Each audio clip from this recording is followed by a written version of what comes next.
প্রিয় শিক্ষার্থী, আশা করি সবাই ভালো আছো, বাসায় আছো এবং নিরাপদে আছো। পৌরনীতি ও সুশাসন ক্লাসে তোমাদের সবাইকে স্বাগত জানাচ্ছি। আমি শাহ হাদিউজ্জামান। গত ক্লাসে আমরা পৌরনীতি কী, এই পৌরনীতির প্রকৃতি এবং পরিধি নিয়ে আলোচনা করেছিলাম। তোমাদের বলা হয়েছিল বুঝতে যদি কোনো সমস্যা হয় বা কোথাও কোনো সমস্যা থাকে তাহলে আমাকে জানাবে। আমি কোনো ফিডব্যাক পাইনি, সুতরাং আমি ধরেই নিয়েছি তোমরা সবাই বুঝতে পেরেছ। এর পরেও যদি কোনো সমস্যা হয় আমাকে জানাবে। আমরা যে বিষয়টা পড়ি সেটা হচ্ছে পৌরনীতি ও সুশাসন, ইংরেজিতে বলছি সিভিক্স অ্যান্ড গুড গভর্নেন্স। গত ক্লাসে আমরা এই পৌরনীতির উৎপত্তি বিকাশ দেখেছিলাম। আজকে আমরা দেখব বাকি অংশ, অর্থাৎ গভর্নেন্স বা সুশাসনটা কি। সুশাসন সাম্প্রতিক সময়ে সবচাইতে আলোচিত একটি বিষয়, তোমরা জানো। এই সুশাসনের ইংরেজি প্রতিশব্দ হচ্ছে গুড গভর্নেন্স। এই সুশাসন যে প্রত্যয়টা, এটা প্রথমবারের মতো বিশ্বব্যাংক ধারণা দিয়েছিল 1989 সালে। বিশ্বব্যাংকের এক সমীক্ষায় প্রথমবারের মতো এই সুশাসনের ধারণাটি নিয়ে আসা হয়েছিল। সেখানে বলা হয়েছিল উন্নয়নশীল দেশ, অর্থাৎ থার্ড ওয়ার্ল্ডের যে কান্ট্রিগুলো রয়েছে, উন্নয়নশীল দেশের অনুন্নয়নের কারণ হিসেবে এই সুশাসনের অভাবকে দায়ী করা হয়েছে। এই সুশাসন এর ইংরেজি প্রতিশব্দ আমি বলছি গুড গভর্নেন্স, যেটা দুটো শব্দ নিয়ে গঠিত। একটা হচ্ছে গুড আর একটা হচ্ছে গভর্নেন্স। গুড অর্থ হচ্ছে ভালো এবং গভর্নেন্স হচ্ছে শাসন। এখন এই গুড গভর্নেন্স কি এটা যদি জানতে চাই তাহলে প্রথমে আমাদেরকে গভর্নেন্সটা কি আসলে জানতে হবে, বা শাসনটা কি। এই গভর্নেন্স যে শব্দটা, সেটা গ্রিক শব্দ গুবেরনাও এবং ল্যাটিন গুবেরনান থেকে এসেছে, যার অর্থ জাহাজ পরিচালনা করা। সুতরাং গভর্নেন্স বা শাসন হলো এমন একটি পদ্ধতি যেখানে পরিকল্পিত প্রক্রিয়ার মাধ্যমে কোনো সংস্থা, সমাজ, রাষ্ট্র পরিচালনা করা হয়ে থাকে। অর্থাৎ কোনো সুনির্দিষ্ট একটি পরিকল্পনার মাধ্যমে একটা সমাজ বা রাষ্ট্র পরিচালনা করা হয়, সেটাকে আমরা বলছি গুড গভর্নেন্স বা শাসন করা।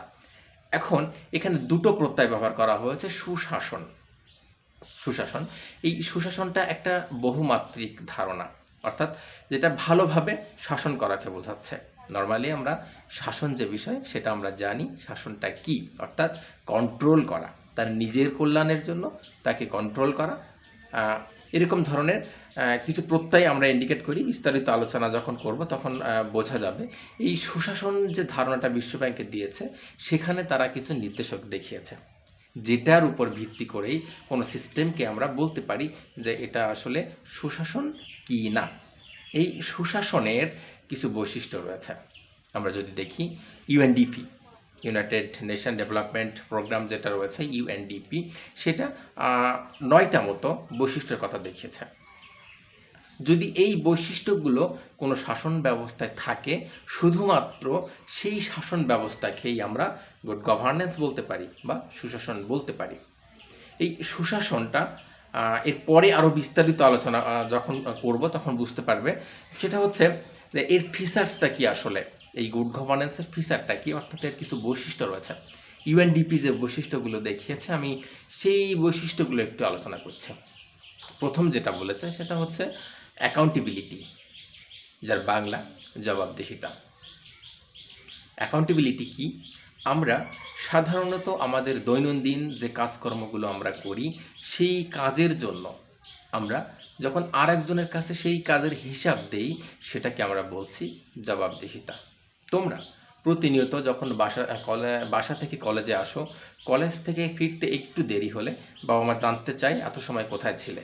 এটা হচ্ছে ওয়ান কাইন্ড অফ অ্যাকাউন্টেবিলিটি, অর্থাৎ এটা তোমাকে জবাবদিহি করতে হচ্ছে। এখন শাসন ব্যবস্থায় জবাবদিহিতাটা আসলে কি? আমরা জানি সরকার আমাদেরকে শাসন করে আমাদের কল্যাণের জন্য বা রাষ্ট্রের কল্যাণের জন্য। এখানে ইউএনডিপি বলছে যে এই শাসন ব্যবস্থায় জবাবদিহিতা যদি থাকে তাহলে সেখানে সুশাসন প্রতিষ্ঠিত হতে পারে।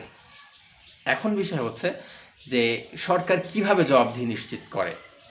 তোমরা অনেকেই সংসদ টেলিভিশন দেখে থাকো বা পার্লামেন্টের যে সেশনগুলো হয়ে থাকে সেই সেশনগুলো তোমরা প্রতিনিয়ত দেখো। সেখানে দেখবে যে প্রধানমন্ত্রী, মন্ত্রী বা এমপি তার যাবতীয় কার্যাবলীর জন্য জবাবদিহি করছে। সেই জবাবদিহি কার কাছে করছে?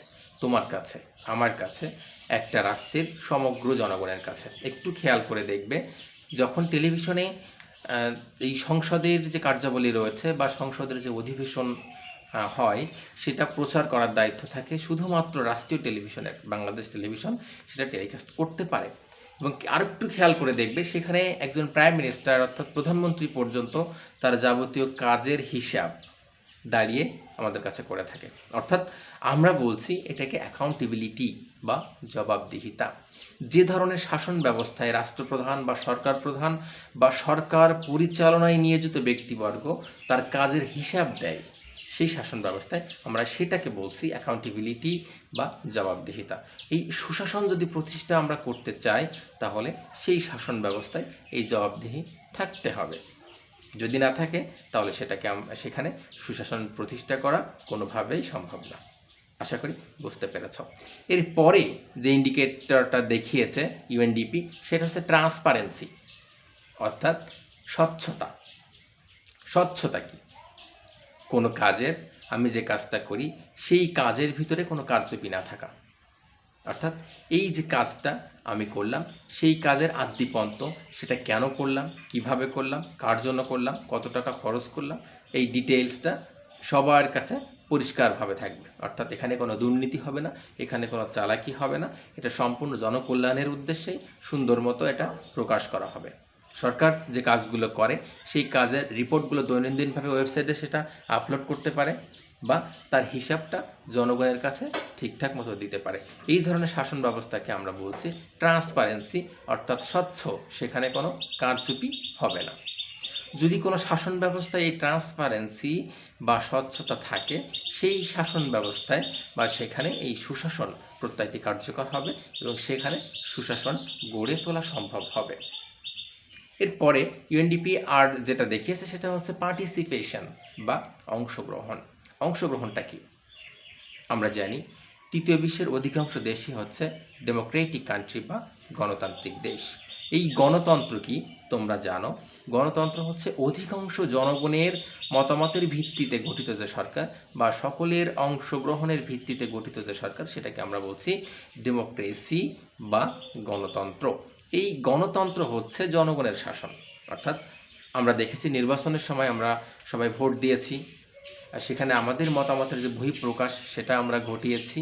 এখন বিষয় হচ্ছে কোনো রাজনৈতিক ব্যবস্থায় আমরা এই যে ভোট দিলাম, অর্থাৎ আমরা যে আমাদের নিজের মতো করে প্রার্থী বাছাই করলাম, এই সিস্টেমটাকে আমরা বলছি ডেমোক্রেসি বা গণতন্ত্র বা পার্টিসিপেশন। এখন বিষয় হচ্ছে এই পার্টিসিপেশন, অর্থাৎ যেখানে জনগণ সরাসরি অংশগ্রহণ করতে পারে, সেটা সুশাসনের জন্য দরকার। অর্থাৎ যদি সেখানে জনগণের অংশগ্রহণ না থাকে, মত প্রকাশের অধিকার না থাকে, যদি সে রাজনৈতিক ব্যবস্থায় একজন সাধারণ মানুষ অংশ নিতে না পারে, তবে সেখানে কোনোভাবেই সুশাসন প্রতিষ্ঠা করা সম্ভব না। কারণ জনগণই যেহেতু সকল ক্ষমতার উৎস, সুতরাং সেই জনগণেরই মতামতের বহিঃপ্রকাশ থাকতে হবে। যদি থাকে, সেটাকে আমরা বলছি সেখানে সুশাসন প্রতিষ্ঠা করা সম্ভব হবে। এরপরে 4 নাম্বার যে ইন্ডিকেটরটা দেখিয়েছে সেটা হচ্ছে রুল অফ ল বা আইনের শাসন। আইনের শাসনটা আসলে কি? আমরা আইনের শাসন বলতে যেটা বুঝি সেটা হচ্ছে আইন সবার জন্য সমানভাবে প্রযোজ্য। জাতি, ধর্ম, বর্ণ নির্বিশেষে আইন সবার জন্য সমানভাবে কার্যকর। যদি আইনের চোখে কোনো পক্ষপাতিত্ব থাকে, তবে সেখানে কোনোভাবেই সুশাসন প্রতিষ্ঠা করা সম্ভব না।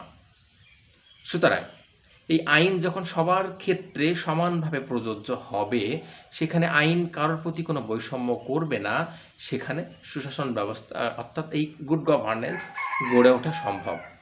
এই সুশাসন যদি প্রতিষ্ঠা করতে চায়, অন্যতম প্রথম এবং প্রধান শর্ত হচ্ছে এই আইনের শাসন থাকতে হবে। আইন যদি কারোর পরে পক্ষপাতিত্ব করে, তাহলে সেখানে এই সুশাসনটা গড়ে তোলা সম্ভব হবে না। ইউএনডিপি সেই কথাটাই বলছে যে সুশাসন প্রতিষ্ঠা করতে হলে এই আইনের শাসনটা অবশ্যই লাগবে। এরপরে 5 নম্বর ইন্ডিকেটর হিসেবে যেটা দেখিয়েছে সেটা হচ্ছে এফিসিয়েন্সি বা দক্ষতা। এই দক্ষতা কি আসলে? দক্ষতা হচ্ছে কোনো কাজে আমার কত বেশি পেশাদারিত্ব বা আমার কত বেশি অভিজ্ঞতা রয়েছে বা আমার কত বেশি চমৎকারিত্ব রয়েছে, যার মাধ্যমে আমি একটা সুন্দর জিনিসকে প্রেজেন্ট করতে পারবো। এটাকে আমরা বলছি ইফিসিয়েন্সি বা দক্ষতা।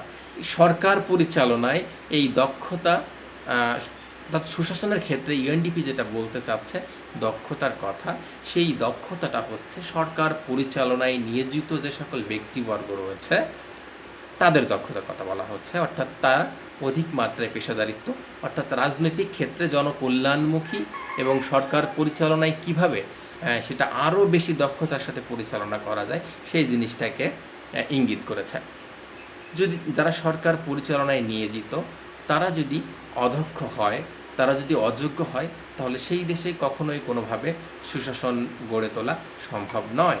এই জন্য ইউএনডিপি বলছে যে যদি সুশাসন প্রতিষ্ঠা করতে চায় বা এই সুশাসনের বৈশিষ্ট্য হিসাবে রেখেছে এফিসিয়েন্সি বা দক্ষতা, অর্থাৎ দক্ষতা ছাড়া এটা কোনোভাবেই একটা রাষ্ট্রে সুশাসন প্রতিষ্ঠা করা সম্ভব নয়। 6 নাম্বার হিসেবে যদি আমরা দেখতে চাই, সেটাকে রেখেছে ইকুইটি বা সাম্য। সাম্য কি তোমাদেরকে পড়িয়েছিলাম, আবার বলছি, সাম্য অর্থ হচ্ছে সমতা বা সমান।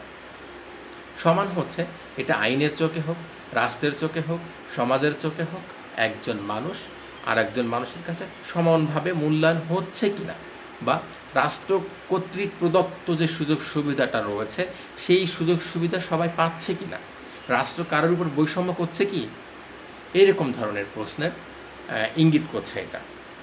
যখন একটা রাষ্ট্র কাউকে বৈষম্য করছে না, ধনী গরিব বর্ণ ধর্ম নির্বিশেষে যখন রাষ্ট্র কর্তৃক প্রদত্ত সুযোগ সুবিধা সবাই সমানভাবে ভোগ করতে পারছে, তখন যে অবস্থাটা বিরাজ করছে সেই অবস্থাকেই আমরা বলছি ইকুইটি বা সাম্য।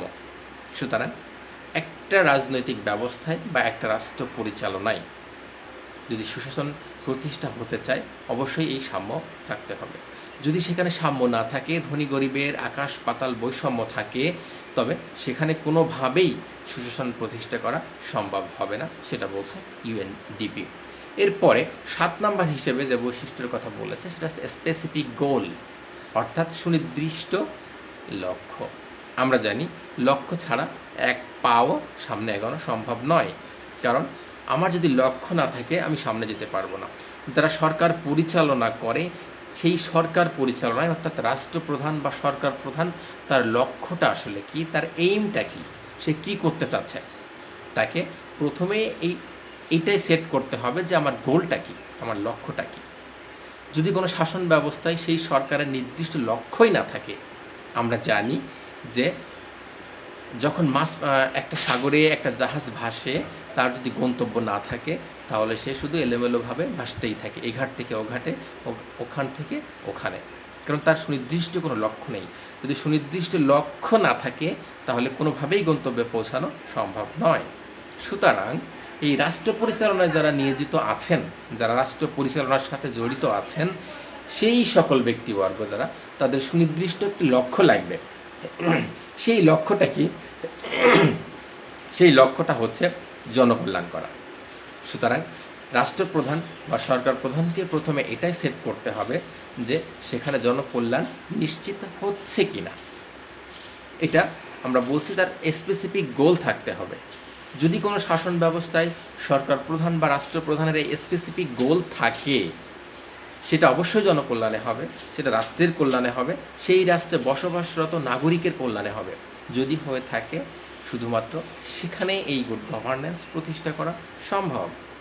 এরপরে 8 নাম্বার যে ইন্ডিকেটরটা ইউএনডিপি দেখিয়েছে সেটা বলছে রেসপন্সিভনেস বা সংবেদনশীলতা। আমরা বলছি সাড়া প্রদান করা, অর্থাৎ একটা সিস্টেম যখন রান করে সেই সিস্টেমটা, অর্থাৎ ফিডব্যাক। আমি যে একটা কাজ করলাম, উদাহরণ হিসেবে যদি দিতে চাই, আমি গত ক্লাসে পৌরনীতির যে ক্লাসটা নিয়েছিলাম, আমি বলেছিলাম সেখানে সমস্যা হলে তোমরা আমাকে জানাবে, বুঝতে পারলে আমাকে জানাবে, যদি কোনো প্রবলেম হয় সেটাও আমাকে জানাবে।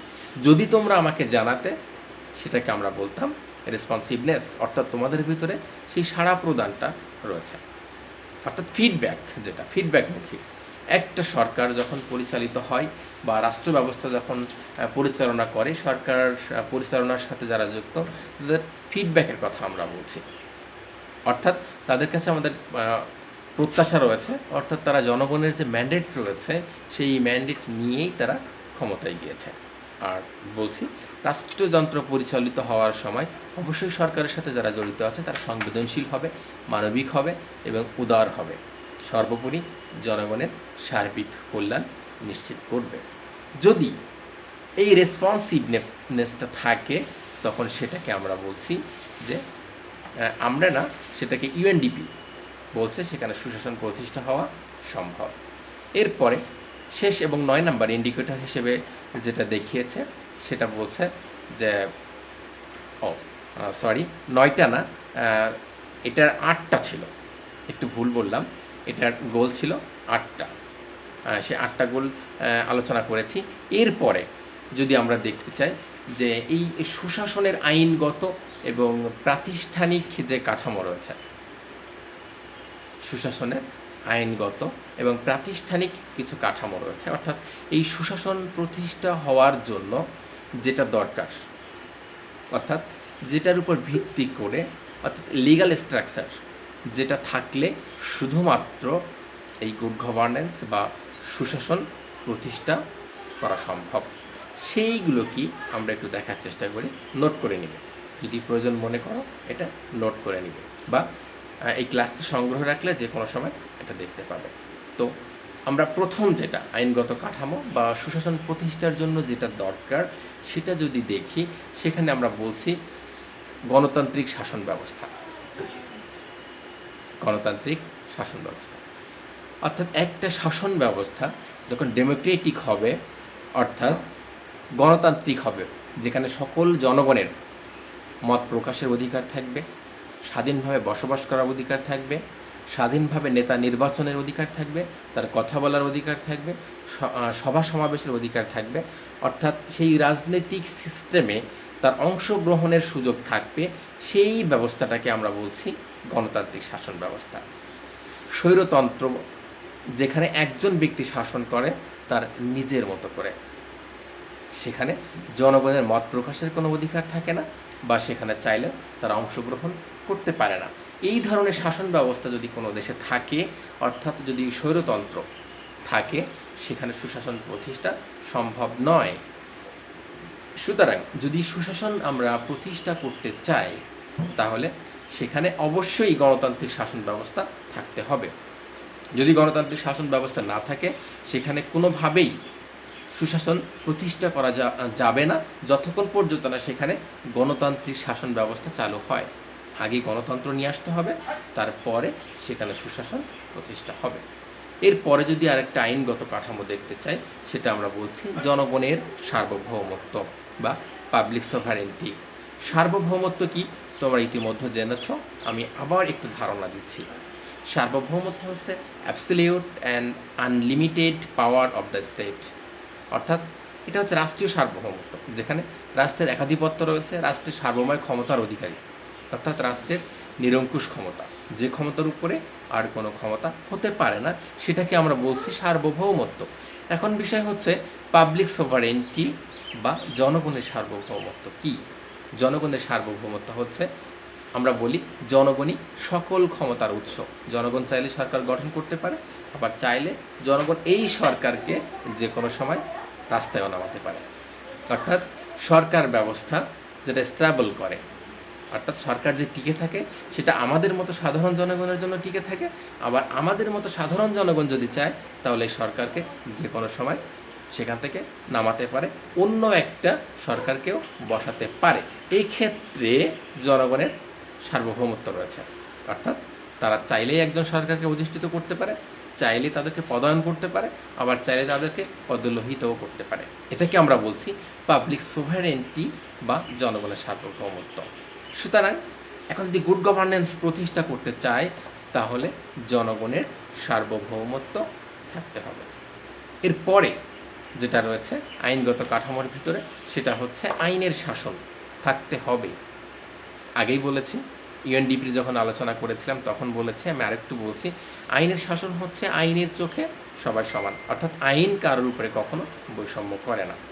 রাষ্ট্রে প্রণীত যে আইন রয়েছে সেই আইন সবার ক্ষেত্রে সমানভাবে প্রযোজ্য কিনা, অর্থাৎ সবাই সেই সমান আইনের সুবিধা পাচ্ছে কিনা, বা যে আইন যে বিভাগটা রয়েছে সেটা কারোর উপর কোনো বৈষম্য করছে কিনা সেটা, অর্থাৎ আইনের শাসন থাকতে হবে।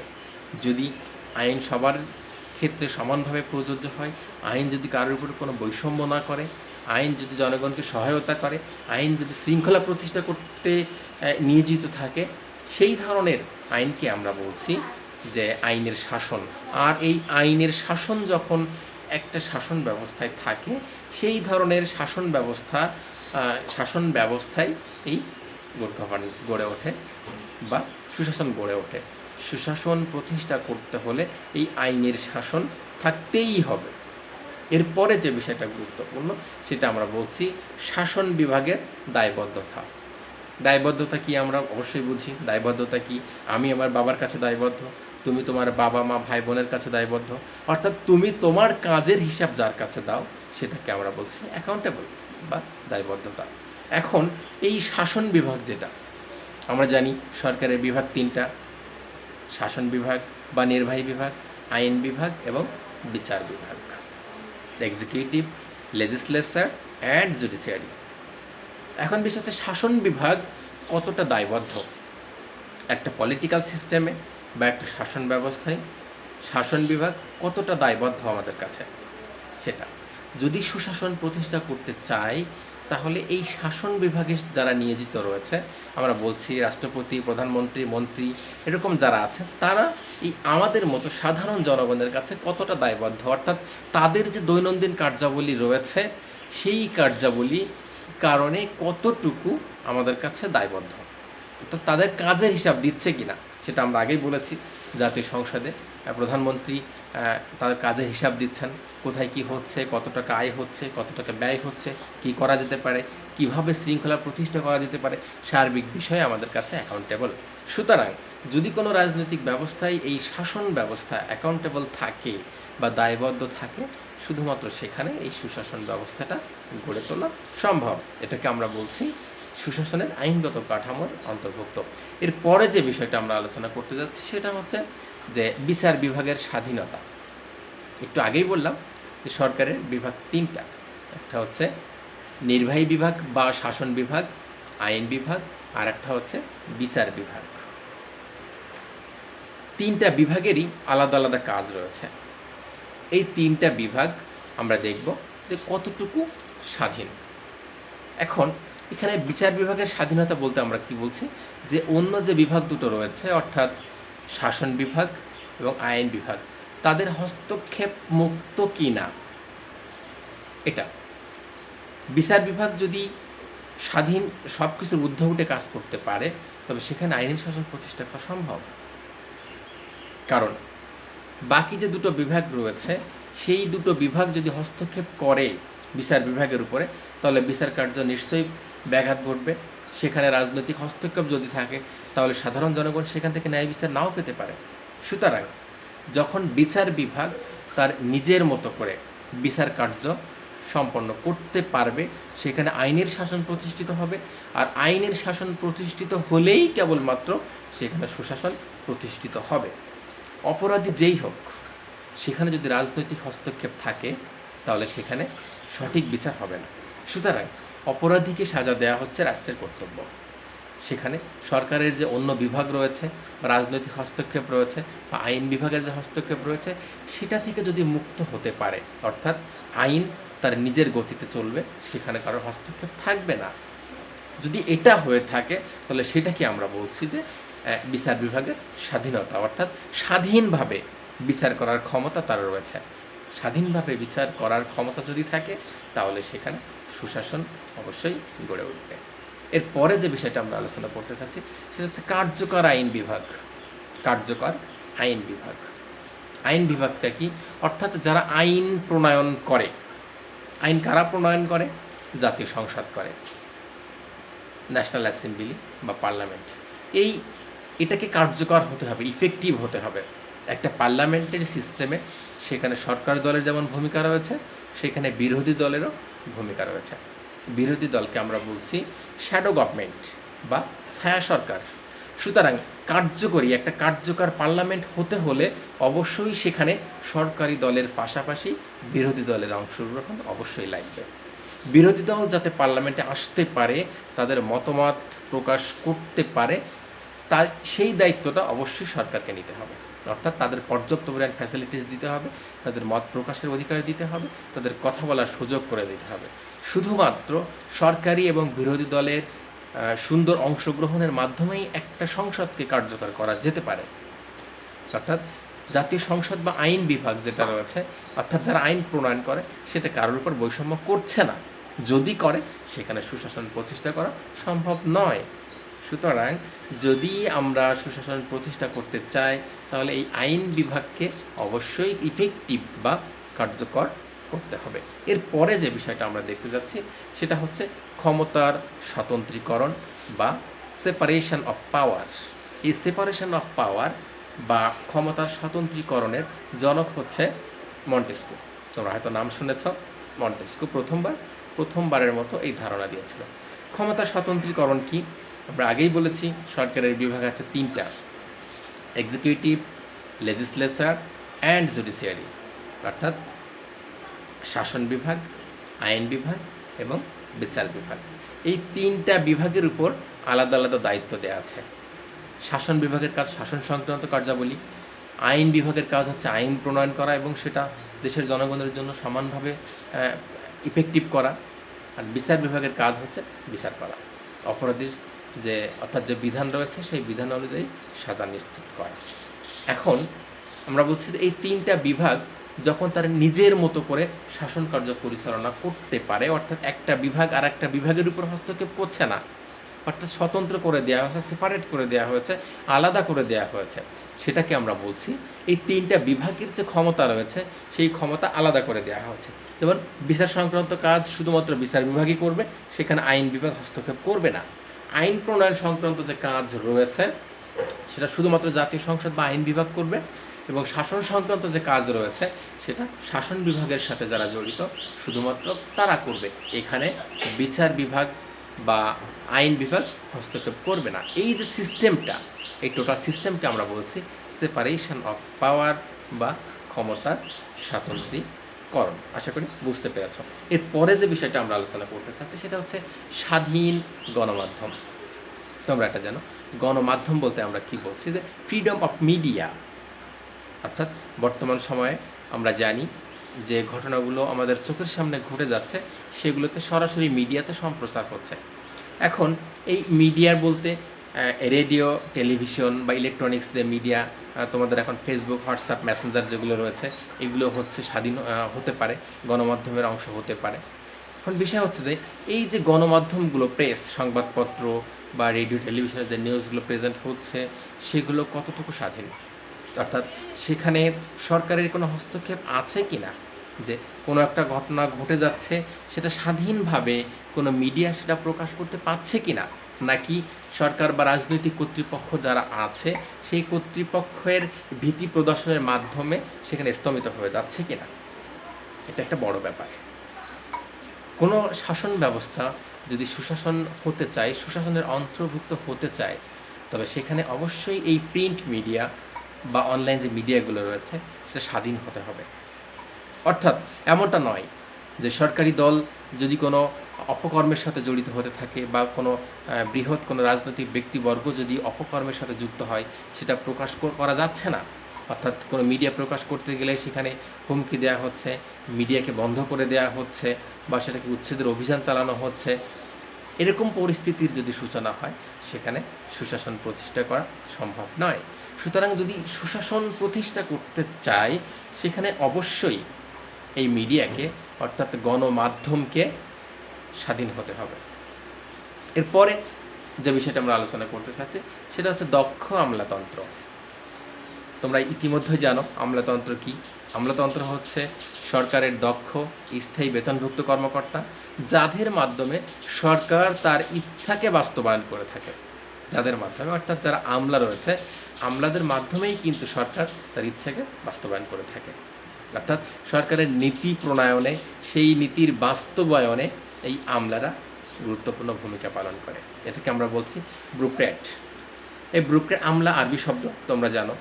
আর আমলার এটা হচ্ছে ডেস্ক গভর্নমেন্ট বা দপ্তর সরকার, অর্থাৎ সরকার পরিচালনায় অনেক বেশি ভূমিকা রাখে হচ্ছে এই আমলাতন্ত্ররা। এখন বিষয় হচ্ছে যে সুশাসন প্রতিষ্ঠার ক্ষেত্রে এই আমলাতন্ত্র কতটুকু দক্ষ, তাদের ইফিসিয়েন্সি কত। এই আমলাতন্ত্রের সাথে যারা জড়িত বা যারা সরকারি আমলা, তারা যদি অদক্ষ হয় তাহলে সেখানে সুন্দর মতো শাসন ব্যবস্থা পরিচালনা করা সম্ভব নয়। এখন আমলা যেহেতু গুরুত্বপূর্ণ ভূমিকা পালন করে, সেই আমলা যদি দক্ষ হয় সেখানে সুশাসন প্রতিষ্ঠা করা সম্ভব হবে, আমরা সেটা বলছি। সুতরাং একটা দেশ বা একটা রাষ্ট্রে সুশাসন প্রতিষ্ঠা করতে হলে অবশ্যই আমলাতন্ত্রকে দক্ষ হতে হবে। এরপরে যে বিষয়টা আমরা দেখতে চাচ্ছি সেটা হচ্ছে দায়িত্বশীল ন্যায়পাল। ন্যায়পালের নাম হয়তো তোমরা আজকে নতুন শুনছো। ন্যায়পাল এটা সুইডিশ শব্দ, অম্বুডসম্যান থেকে এসেছে, তার অর্থ হচ্ছে ন্যায়পাল। আমাদের সংবিধানের গণপ্রজাতন্ত্রী বাংলাদেশ সরকার, অর্থাৎ এই বাংলাদেশের যে সংবিধান রয়েছে, সেই সংবিধানের ৭০ নম্বর অনুচ্ছেদে ন্যায়পালের কথা বলা হয়েছে। ন্যায়পাল হচ্ছে একটা সাংবিধানিক পদ, রাষ্ট্রপতি ওনাকে নিয়োগ দেন। রাষ্ট্রপতি যতদিন চান উনি ক্ষমতা থাকতে পারেন এবং রাষ্ট্রপতি কর্তৃক প্রণীত যে বেতন ভাতা রয়েছে সেটা তিনি ভোগ করেন। এই ন্যায়পালের কাজটা আসলে কি?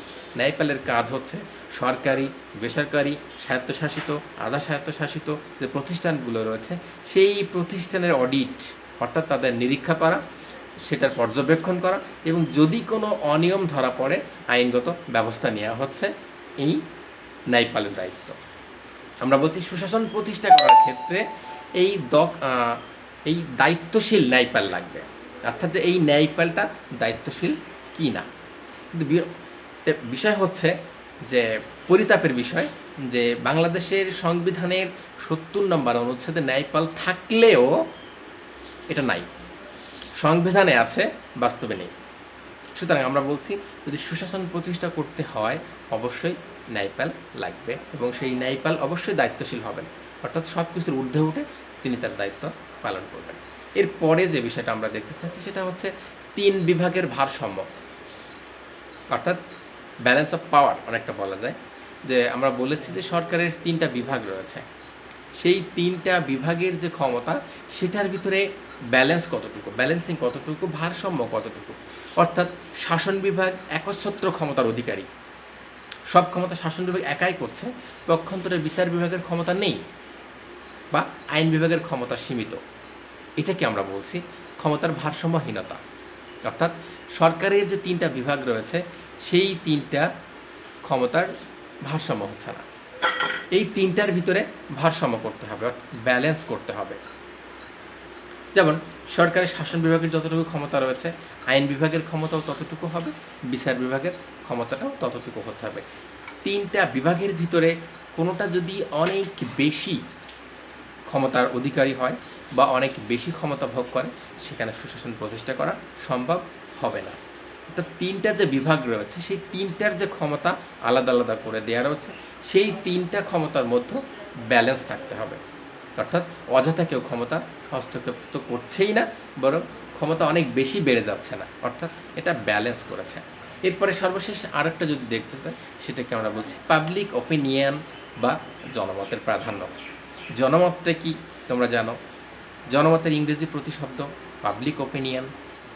আর এই জনমতটা হচ্ছে রাষ্ট্রীয় কোনো গুরুত্বপূর্ণ ইস্যুতে অধিকাংশ জনগণের যে মতামত সেটাকে আমরা বলছি জনমত। তোমরা জানো এটা অবশ্যই যৌক্তিক, কল্যাণকর এবং জনগণের কল্যাণেই এই মতামতটি পরিচালিত হতে হবে। অর্থাৎ আমি যে একজন মানুষ হিসেবে আমার মত প্রকাশের যে অধিকারটা রয়েছে, অর্থাৎ আমি যদি সুন্দর এবং সঠিকভাবে সেটা প্রকাশ করতে পারি সেটাকে আমরা বলছি পাবলিক অপিনিয়ন বা জনমত। শাসন কার্য সুন্দরভাবে পরিচালনা করার জন্য এটা অনেক বেশি গুরুত্বপূর্ণ। এই জনমত যদি প্রকাশ করার অধিকার আমার থাকে বা আমার মতো সাধারণ জনগণের থাকে তাহলে শুধুমাত্র সেখানেই এই সুশাসন প্রতিষ্ঠা করা সম্ভব। আশা করি বুঝতে পেরেছ। এতক্ষণ আমরা যে বিষয়গুলো নিয়ে আলোচনা করেছি সেটা হচ্ছে সুশাসন কী, এবং এই সুশাসনের ইউএনডিপির যে 8টা বৈশিষ্ট্য ছিল সেই 8টি বৈশিষ্ট্য, এবং এর পরবর্তীতে যেটা দেখলাম সেটা হচ্ছে সুশাসন প্রতিষ্ঠার জন্য যেটা যেটা দরকার, অর্থাৎ সেটার আইনগত কাঠামো। এবং এর পরবর্তী ক্লাসে আমরা যেটা আলোচনা করব, সুশাসন প্রতিষ্ঠা কেন হচ্ছে না, সমস্যাটা কোথায়, এই সুশাসনের সমস্যাগুলো কি সেগুলো আমরা খতিয়ে দেখার চেষ্টা করব সামনের ক্লাসে। সবাই ভালো থাকবে, সবার জন্য শুভকামনা রইল। ধন্যবাদ সবাইকে।